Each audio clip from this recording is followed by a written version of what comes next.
Assalamualaikum warahmatullahi wabarakatuh. Perkenalkan, saya Anissa Efrian Saifuddin dengan NIM 152220005, mahasiswi Universitas Ngudi Waluyo Semarang, Prodi S1 Kebidanan Transfer kelas B.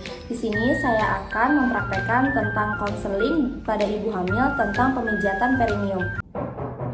Ya, silakan masuk. Iya, Bu, silakan duduk, Bu.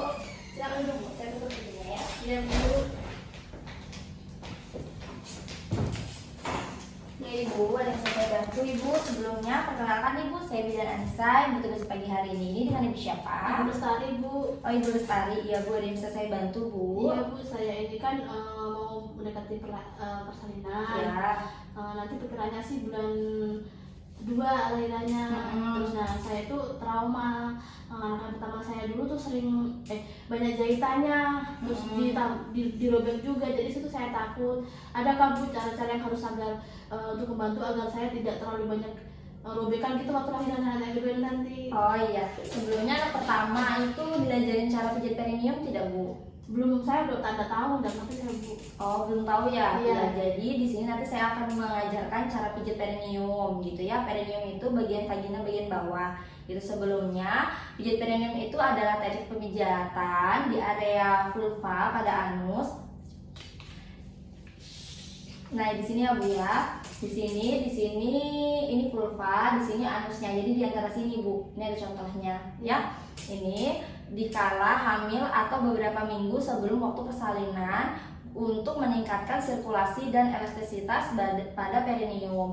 Ibu HPL kapan, Bu? Nanti bulan 2 itu sekitaran tanggal 10-an. Oh iya, berarti pas ya Bu ya, sudah trimester 3. Jadi untuk tujuannya pada pemijatan perineum sendiri itu yang pertama untuk meningkatkan sirkulasi darah di area perineum. Yang kedua untuk meningkatkan elastisitas perineum. Kemudian yang ketiga untuk membantu menyiapkan mental ibu terhadap tekanan dan tegangan perineum ketika persalinan. Kemudian yang keempat ini untuk menurunkan resiko robekan perineum pada waktu persalinan. Kan sebelumnya anak pertama dirobek ya Bu? Iya, dirobek Bu. Ya di sini ya, siapa tahu anak kedua karena nanti saya ajarin pijat perineum biar gak dirobek Bu ya gitu. Terus yang kelima untuk menurunkan resiko dilakukannya tindakan episiotomi yang tadi yang dirobek itu ya. Terus apa aja, tapi beberapa yang tidak boleh dilakukan pemijatan perineum pada ibu hamil. Yang pertama itu terdapat infeksi pada area genitalia atau pada vaginanya. Kemudian ada infeksi herpes yang aktif, kemudian ada infeksi jamur dan infeksi saluran kemih seperti itu. Dan infeksi lainnya yang ditularkan melalui kontak langsung.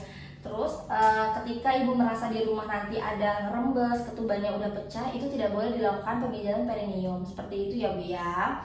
Nah, terus ibu di sini untuk pemijatan perineumnya ini ada beberapa yang harus dilakukan. Yang pertama, ibu harus memotong kukunya. Kuku ibu harus pendek untuk mencegah luka pada kulit atau rasa tidak nyaman pada tubuh. Kemudian ibu cuci tangan dengan benar, cuci tangannya dengan 7 langkah, nanti saya ajarkan.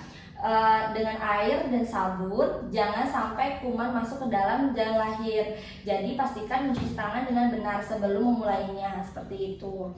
Kemudian posisi ibu ini, jika ibu melakukan pemijatannya sendiri di rumah, posisinya berdiri dengan satu kaki. Jadi misalnya kaki kiri berdiri menepak di lantai, kemudian kaki kanannya diangkat diletakkan di kursi. Jadi ibu harus siapkan kursi. Gunakan ibu jari seperti ini Bu ya, 2 untuk memijat. Jika sama suami itu posisi ibu sebaiknya setengah berbaring. Jadi setengah berbaring gitu di kasur, sangga punggung, leher dan kepalanya ini dengan dan kedua kakinya itu dengan bantal. Jadi sangga pakai bantal, regangkan kaki, kemudian taruh bantal di bawah telapak kaki, gunakan jari tengah dan telunjuk 2 jari jadi suaminya untuk melakukan pemijatan seperti itu. Nah, terus kalau misalnya ibu melakukannya itu sendiri di rumah, itu harus menggunakan cermin, kursi dan cermin alat medianya ya. Kursi dan cermin itu untuk pertama kali untuk mengetahui daerah perineum tersebut. Jadi ibu nggak salah-salah pijatnya. Jadi ibu harus tahu dulu yang daerah ini, daerah perineumnya ini yang mana. Jadi itu pakai cermin. Terus menggunakan sarung tangan selama pemijatan untuk menjaga perineum tetap bersih. Kalau misalnya di rumah nggak ada sarung tangan, ibu cuci tangan yang bersih aja seperti itu. Nah kemudian pakai minyak, bisa minyak gandum, minyak yang vitamin E, minyak sayur atau sweet almond atau minyak zaitun pada telapak tangan dan perineum. Lakukan pemijatan sebelum mandi pagi dan sore seperti itu ya. Nah untuk caranya ini saya akan memberitahu ya Bu caranya ya. Iya Ibu, yang tadi saya jelasin. Jadi kita siapin minyak ini dulu, minyak zaitun. Boleh di rumah kalau ada minyak zaitun. Terus sarung tangan. Kalau misalnya nggak ada sarung tangan di rumah, cuci tangan yang bersih. Ya, saya pakai sarung tangan terlebih dahulu ya Bu ya. Saya udah cuci tangan.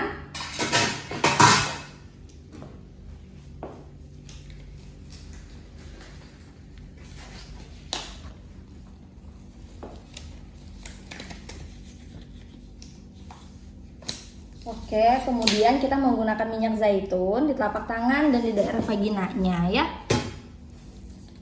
Kemudian masukkan ibu jari tangan ke dalam vagina sekitar 3-4 cm, maksimalnya 7 cm dengan posisi ditekuk dan jari-jari lain di luar perineum. Jadi ibu jari kita aja yang masuk, yang lainnya di luar perineum.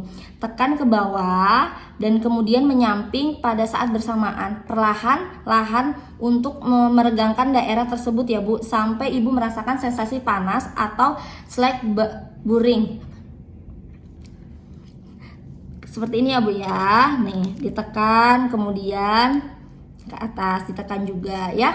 Nah, kemudian pijat lembut pada daerah vagina. Kemudian langkah yang kedua, pemijatan yang kedua ini berbentuk huruf U dengan meregangkan otot ibu jari dari atas ke bawah. Dari atas ke bawah berulang-ulang. Nah, seperti ini, berbentuk huruf U ya Bu ya. Nih, di luarnya. Untuk merelaksasikan otot-otot selama melakukan pemijatan ini, lakukan gerakan ini selama 2-3 menit ya Bu. Ya, seperti itu Ibu. Ya, saya tangan terlebih dahulu. Jangan lupa nanti kalau misalnya udah selesai pemijatan kita melakukan cuci tangan ya Bu ya. Nah, sampai situ Ibu. Jadi caranya hanya 2 teknik aja. Yang pertama ke bawah, kemudian yang kedua berbentuk huruf U seperti itu ya. Sampai sini Ibu Lestari ada yang ditanyakan Ibu? Ada yang kurang jelas atau udah jelas? Caranya gampang aja ya Bu ya, Iya, kayak gitu Bu. juga. Simpel aja gitu caranya Iya, ya. nanti Ibu praktekkan di rumah ya, bisa sendiri atau dibantu dengan suaminya. Iya Seperti Bu, itu. udah jelas Ibu, udah Iya. paham. Kalau gitu saya pamit dulu ya Bu Ya, ya. semoga lancar sampai lahiran ya Ibu. Iya, Bu. Terima kasih Terima buat kasih ya, Bu. waktunya. Iya, Hati-hati di Bu. jalan Bu. Iya. Sekian video dari saya. Wassalamualaikum warahmatullahi wabarakatuh.